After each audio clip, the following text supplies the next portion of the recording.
Hello friends, welcome back. This is Jeet Salal, health and fitness coach and the founder of Himalayan Stallion. Thanks for subscribing to my channel and thanks for your love and support. दोस्तों आज बात करने वाले हैं एक बहुत ही important topic के बारे में जो है 5 muscle building tips for the heart gainers skinny people. अब सिर्फ ये स्किनी और हार्ट गेनर्स के लिए नहीं होगा, बल्कि सारे लोग इस दुनिया में जितने भी लोग मसल बिल्डिंग करना चाहते हैं, ये 5 टिप्स को दिमाग में बैठा लेना, क्योंकि ऐसे ही सभी लोग मसल बिल्डिंग करते हैं। तो without wasting any time start करते हैं वीडियो को, but make sure thumbs up button को जरूर क्लिक करें, इससे मिलती है हमें मोटिवेशन। और कमेंट सेक्शन में मुझे बताएं कि आपको वीडियो कैसा लगा। ऑलराइट, स्टार्ट करते हैं। सबसे पहली चीज आती है हार्ट गेनर्स के लिए, किसी भी इंसान के लिए मसल पैक ऑन करने के लिए पहली टिप है you need to start eating more. भूल जाओ कि भाई मैं ज़्यादा खाना नहीं खा पाता हूँ या खा पाती हूँ, मुझे मेरी भूख ही इतनी है, मैं क्या करूँ, मैं नहीं खाना पड़ेगा। You need to eat more. Simple science है ये।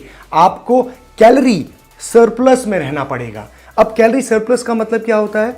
हमारी बॉडी दिन भर में कुछ अमाउंट ऑफ कैलोरीज को बर्न करती है बहुत सारे फंक्शंस में, जैसे कि आपकी बॉडी के अंदर आपके इंटरनल फंक्शंस हो रहे हैं, जैसे कि सांस लेना, डाइजेशन, ब्रेन फंक्शनिंग, आपके हार्ट, लंग्स, जो ये पेनक्रियाज, इंटेस्टाइन काम कर रही है, सारी चीज़ें कैलोरीज बर्न करती है बॉडी। आपको जिंदा रखने के लिए, to keep you alive and functioning, certain amount of calories को बर्न किया जाता है। इसमें आपका BMR आता है, बेसल मेटाबॉलिक रेट, इसमें आपका नीट आता है, non exercise activity thermogenesis, right, जो बिना एक्सरसाइज के अलावा जो थर्मोजेनेसिस होता है, बॉडी कैलोरीज बर्न करती है, वो आता है। इसके बाद इसमें आता है टेफ, राइट। टेफ क्या होता है? Thermic effect of food. खाना जो है जब आप खा रहे हो उसमें जो कैलोरीज बर्न हो रही हैं डाइजेस्ट करने के लिए, एब्जॉर्ब करने के लिए, वो टेफ होता है। उसके साथ आता है आपका इसमें TEA, यानी कि thermic effect of activity. Exercise करते हुए, एक्टिविटी करते हुए जो कैलोरीज बर्न हो रही है। अब अगर आप उतनी ही कैलोरीज दोगे, ज्यादा कैलोरीज नहीं दोगे, उससे सरप्लस क्रिएट नहीं करोगे, तो मसल गेन कैसे होगा?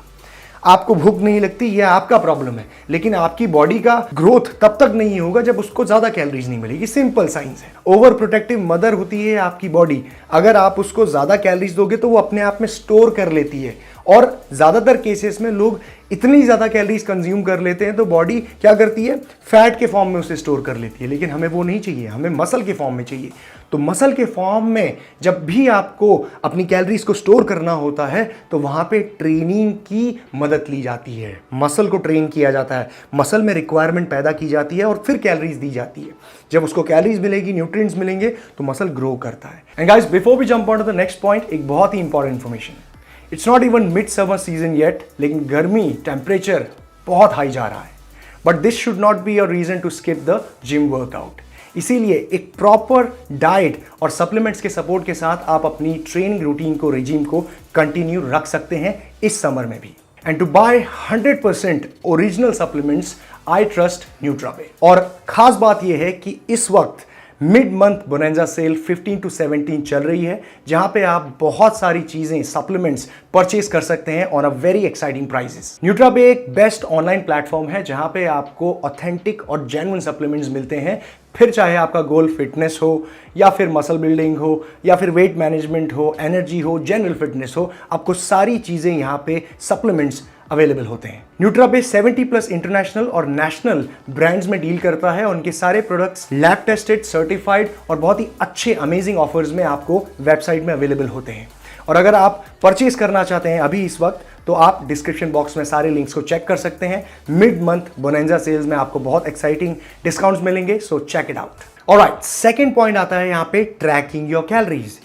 मतलब कि सरप्लस क्रिएट करना है मसल बिल्ड करने के लिए, मास पुट ऑन करने के लिए, ये तो फैक्ट है, लेकिन भाई उसका एक आइडिया भी होना चाहिए। मतलब आज अगर आप 3 रोटियां खाते हो तो ऐसा नहीं है कि आप 10 रोटी खाने लग जाओ, फिर तो आपका साइज बढ़ेगा ही बढ़ेगा, लेकिन बहुत ज़्यादा बढ़ जाएगा, जिसकी वजह से फैट एक्यूमुलेट हो जाएगी। इसीलिए कैलोरीज को ट्रैक करना बहुत ज़रूरी होता है। मतलब कि सरप्लस क्रिएट करना है, लेकिन कितना क्रिएट करना है ये पता होना चाहिए। अगर आप मसल बिल्डिंग फेज में जंप कर रहे हो और आपको पता है कि आपकी मेंटेनेंस कैलोरीज, यानी कि जो कैलोरीज आपको आपके बॉडी वेट को मेंटेन करने के लिए, एनर्जी को मेंटेन करने के लिए अभी चाहिए, वो 2000 है, तो सरप्लस, एक छोटा सा सरप्लस आप क्रिएट कर सकते हो 100 कैलोरीज का, 200 कैलोरीज का। लेकिन वो कैलोरीज दिन भर में आपको उतनी ही मिल रही हैं, ये मेक श्योर करने के लिए आपको कैलोरीज को ट्रैक करना पड़ेगा। आप अपनी मर्जी से कितना भी कार्बोहाइड्रेट्स या कितना भी फूड कंज्यूम नहीं कर सकते। अगर ऐसा करने लगोगे तो ओबेसिटी की तरफ आप बढ़ोगे। तो उसके लिए क्या किया जाता है, कुछ टूल्स होते हैं जो आपको यूज करने चाहिए। पहला टूल आता है इस तरीके का फूड स्केल। अब देखिए, ये फूड स्केल होता तो बहुत छोटा सा है, लेकिन बड़ा कमाल का है। इसमें आप अपनी हर कैलोरीज, कितना फूड खा रहे हो, एग्जैक्टली मेजर कर सकते। जब आप ओट्स खा रहे हो तो ओट्स आप इसमें बोल रखें, ठीक है, इसको 0 करें और उसमें आप ओट्स डालिए। आपको एग्जैक्टली 40 ग्राम खाने हैं, 50 ग्राम खा रहे हैं, आपने मेजर कर लिया। गलती की कोई गुंजाइश नहीं है। छोटी छोटी डिटेल्स जब आप ट्रैक करोगे तब आपको बेहतरीन रिजल्ट्स मिलेंगे। इसीलिए ज़्यादातर जो 99.9% जो लोग हैं इस दुनिया में, उनको डिटेल्ड रिजल्ट्स नहीं मिलते। फिर वो सोचते हैं अरे इसने ड्रग्स लिए, अरे इसने स्टेरॉइड्स लिए। माइंडसेट, जब तक आप ट्रेनिंग को एक काम की तरह फोकस्ड कॉन्शियस एफर्ट नहीं डालोगे, तब तक आपको डिटेल्ड रिजल्ट्स नहीं मिलेंगे। भूल जाओ। इसीलिए कह रहा हूं, ये छोटा सा टूल लेके आओ, बहुत काम आता है। अब काम यहां पे खत्म नहीं होता। जब आपने मेजर कर लिया, उसके बाद आपको एप्लीकेशंस, ऑनलाइन बहुत सारे ऐसे एप्लीकेशन हैं जिसमें आप फूड का अमाउंट डालो, उसमें आपको एग्जैक्टली कितने मैक्रोज यानी कि कितनी कैलोरीज मिल रही हैं, प्रोटीन कितने ग्राम्स मिल रहा है, फैट्स कितने ग्राम्स मिल रहा है, कार्बोहाइड्रेट्स कितने ग्राम्स मिल रहा है, सोडियम, शुगर, सारी चीजें ट्रैक कर सकते हो। दिमाग में विस्फोट हुआ कुछ? हाँ, सारी चीजें ट्रैक कर सकते हो। बहुत सारे एप्लीकेशंस हैं। एक फेवरेट एप्लीकेशन है मेरा जिसका नाम है माई फिटनेस पैल। आज से 6 साल पहले जब मैंने यूट्यूब चैनल स्टार्ट किया था तो पहला वीडियो जाके चेक करना, राइट। उसमें मैंने how to track food and macronutrients में यही एप्लीकेशन के बारे में बताया था।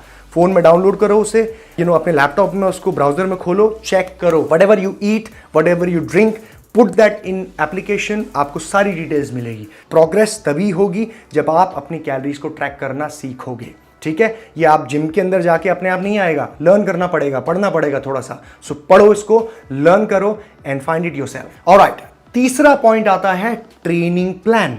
मतलब कि आप जब बात करते हो मसल बिल्डिंग की तो सिर्फ वेट पुट ऑन नहीं करना है। यहाँ पे वेट जो है आपका मसल से बढ़ना चाहिए, और थोड़ा बहुत फैट उस प्रोसेस में अगर हमारा बढ़ भी गया चलेगा, लेकिन मेन एम क्या है, मसल पुट ऑन करने का। और भाई, जिंदगी में आप मसल पुट ऑन तब तक नहीं कर सकते जब तक उसको एक सही वेट ट्रेनिंग, रेजिस्टेंस ट्रेनिंग ना मिले, और इसके लिए आपको प्लान चाहिए पड़ेगा। अब ये प्लान हर इंडिविजुअल का थोड़ा थोड़ा वेरी करता है। क्यों? क्योंकि हर इंडिविजुअल अलग अलग है। कैसे? हमारे जॉइंट्स की जो अटैचमेंट्स हैं, मसल बेलीज की, हमारा बायोमैकेनिक्स सबका थोड़ा थोड़ा अलग होता है, जिसकी वजह से हमें एक सही ट्रेनिंग स्प्लिट चाहिए पहले तो, राइट। ट्रेनिंग स्प्लिट का मतलब क्या होता है, वर्कआउट स्प्लिट का, कि भाई हम कौन से दिन कौन सा वर्कआउट करेंगे। कुछ लोग बॉडी बिल्डिंग स्प्लिट यूज करते हैं, जिसे ब्रो स्प्लिट कहते हैं, एक दिन में एक बॉडी पार्ट। कुछ लोग पुश पुल लेग्स, कुछ लोग अपर बॉडी, लोअर बॉडी। तो ये आपके हिसाब से, आपकी लाइफस्टाइल के हिसाब से मैच होने वाला वर्कआउट आपको ढूंढना पड़ेगा। अब भाई मैं 4 ही दिन जिम जा सकता हूं, तो मैं कैसे ब्रो स्प्लिट फॉलो कर सकता हूं? उसमें तो 5 दिन लगते हैं। मैं पुश पुल लेग्स कैसे फॉलो कर सकता हूं? उसमें 6 दिन लगते हैं। अगर आप 3 दिन वर्कआउट करते हो तो आपका एक अच्छा स्प्लिट बन सकता है पुश पुल लेग्स का, लेकिन वो आप 3 ही दिन कर पाओगे। अगर आप 6 दिन ट्रेन करते हो तो पुश पुल लेग्स आप 2 बार रिपीट कर सकते हो, फ्रीक्वेंसी बढ़ा सकते हो। अगर आप 5 दिन वर्कआउट कर सकते हो आपकी लाइफस्टाइल, काम के हिसाब से, तो आपके लिए ब्रो स्प्लिट अच्छा रहेगा, यानी 1 body part, single body part a day. दूसरी चीज, एक्सरसाइज सिलेक्शन। भाई अगर कोई स्क्वाट कर रहा है तो इसका मतलब ये जरूरी नहीं है कि आप भी स्क्वाट उतना ही इफेक्टिवली कर पाओगे और मसल ग्रो कर पाओगे। मसल ग्रो करना अगर एम है, जो हम अभी बात कर रहे हैं मसल बिल्डिंग का, तो हो सकता है कि आपको लेग प्रेस में ज्यादा मसल बिल्डिंग देखने को मिले, हो सकता है कि आपको लेग एक्सटेंशन में देखने को मिले। तो ये टेस्ट करनी पड़ती है कि कौन सी एक्सरसाइजेज आपके को सूट कर रही हैं। बायोमैकेनिक्स मतलब मूवमेंट, रेंज ऑफ मोशन आपका कितना अच्छा है किस पर्टिकुलर मूवमेंट में, शोल्डर मोबिलिटी, जॉइंट मोबिलिटी कितनी अच्छी है, हिप मोबिलिटी कितनी अच्छी है, स्टैंस कितना अच्छा कौन से एक्सरसाइज में बन रहा है, डंबल में ज़्यादा अच्छा फील आता है बाइसेप कर्ल्स करते हुए या बारबेल में आता है। तो ये सारी चीज़ें इंडिविजुअली आपको खुद से टेस्ट करनी पड़ेगी, या फिर एक फिटनेस कोच जो आपके सामने आपको देखे, गाइड करे, ऐसे करना पड़े। इसी के साथ ट्रेनिंग प्लान में 2 और चीजें आती हैं, सेट्स, रेप्स और वॉल्यूम। मतलब कि आपको कितने रेप लगाने हैं, 10 लगाने हैं, 12 लगाने हैं या 15 लगाने हैं, और वॉल्यूम आपका कितना रहेगा, नंबर ऑफ सेट्स आप कितने लगाओगे, 12 सेट्स लगाओगे टोटल वर्कआउट में, 15 लगाओगे, 20 लगाओगे। ये डिपेंड करता है आपके एक्सरसाइज के लेवल के ऊपर, यानी कि आप बिगिनर हो, आप इंटरमीडिएट हो, एडवांस हो, बहुत फर्क पड़ता है एक इंटरमीडिएट एडवांस बिगिनर के सारे सेगमेंट्स में, क्योंकि अगर एक बिगिनर होगा तो वो रैप रेंज थोड़ा ज़्यादा रखेगा, 15-20 के आसपास रखेगा, ताकि उसको मूवमेंट समझने में आसानी हो। बार बार जब वो रेपिटेशन को लगाएगा तो उसको समझ में आएगा, अच्छा हाथ ऐसे मूव होता है, इससे यहाँ पे दर्द होता है, ऐसे मुझे कॉन्ट्रैक्ट करना है। तो लर्निंग का प्रोसेस बेटर होता है बिगिनर के लिए एक बड़े रैप रेंज में। जैसे जैसे आप आगे प्रोग्रेस करोगे, इंटरमीडिएट पहुंचोगे, तो रैप रेंज थोड़ा सा कम कर सकते हो। हाइपरट्रॉफी यानी कि मसल बिल्डिंग रेंज में ही रहोगे 8, 10, 12 वाले में, लेकिन ज्यादा वेट लिफ्ट कर पाओगे जैसे जैसे आप ग्रो करोगे। चौथा और बहुत ही इंपॉर्टेंट पॉइंट आता है मसल बिल्डिंग के लिए, आई थिंक सबसे इंपॉर्टेंट है, वो है प्रोग्रेसिव ओवरलोडिंग। मतलब सिंपल लैंग्वेज में कहूं कि नेक्स्ट टाइम जब आप ट्रेन करने जाते हो तो यू शुड बी एमिंग कि मुझे पिछली बार से बेटर परफॉर्म करना है, चाहे वो ज़्यादा लोड उठाना हो, चाहे वो एक्स्ट्रा रैप लगाना हो, चाहे सेट के बीच में कम रेस्ट लेना हो, प्रोग्रेसिव ओवरलोड करना पड़ेगा। मतलब अपनी बॉडी को ज़्यादा पुश करना है। अगर वही सेम तरीके से आप अपनी बॉडी को ट्रेन कर रहे हो जैसे लास्ट वीक कर रहे थे या उससे पहले कर रहे थे, तो आप भी तो वहीं रहोगे ना। आपने ग्रोथ जब अपनी ताकत ज़्यादा नहीं लगाई या फिर एफर्ट ज़्यादा नहीं लगाया, तो आप ग्रोथ कैसे एक्सपेक्ट कर सकते हो। अगर आप 100 केजी की बेंच प्रेस आज लगा रहे हो और आप चाहते हो कि मुझे चेस्ट ग्रो करना है, तो आपका एम 3 महीने में, 4 महीने में 100 केजी की बेंच प्रेस से ऊपर बढ़ के 105, 110 पे पहुंचने का होना चाहिए for a given repetition. 10 repetition 100 KG के आ रहे हैं, तो 3-4 हफ्ते बाद कोशिश है कि 100 केजी के ही 12-15 रेपिटेशन तक आए, या फिर 110 केजी में 10 रेपिटेशन आए। ये एम से ट्रेनिंग करनी होती है, इसे ही कहते हैं प्रोग्रेसिव ओवरलोडिंग। और अगर आप ये नहीं कर रहे हो तो भूल जाओ मसल बिल्डिंग आपकी होगी। और सबसे ज़्यादा मिस्टेक 99.9% लोग यही करते हैं। ठीक है, अब पॉइंट आता है भाई करेंगे कैसे ये। इसको करने के लिए दोस्तों लॉग बुक मेंटेन करनी पड़ती है।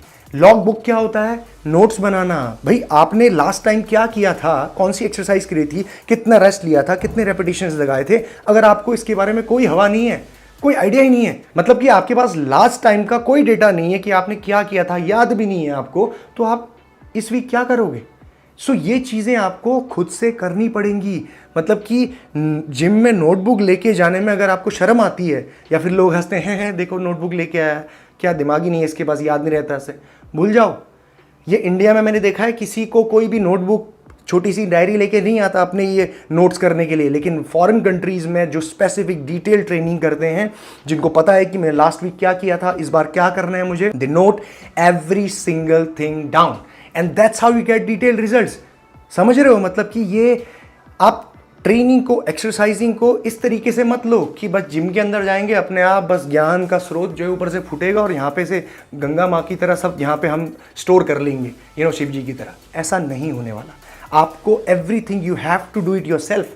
और शर्माने वाली बात नहीं है। जैसे आप साइंस पढ़ते हो, केमिस्ट्री पढ़ते हो, फिजिक्स पढ़ते हो, मैथ्स पढ़ते हो, जितनी तैयारी आप इंजीनियरिंग, मेडिकल के लिए करते हो, उतना ही फोकस्ड, कॉन्शियस एफर्ट डाल के आपको करना पड़ेगा। Then only you will get results, otherwise भूल जाओ।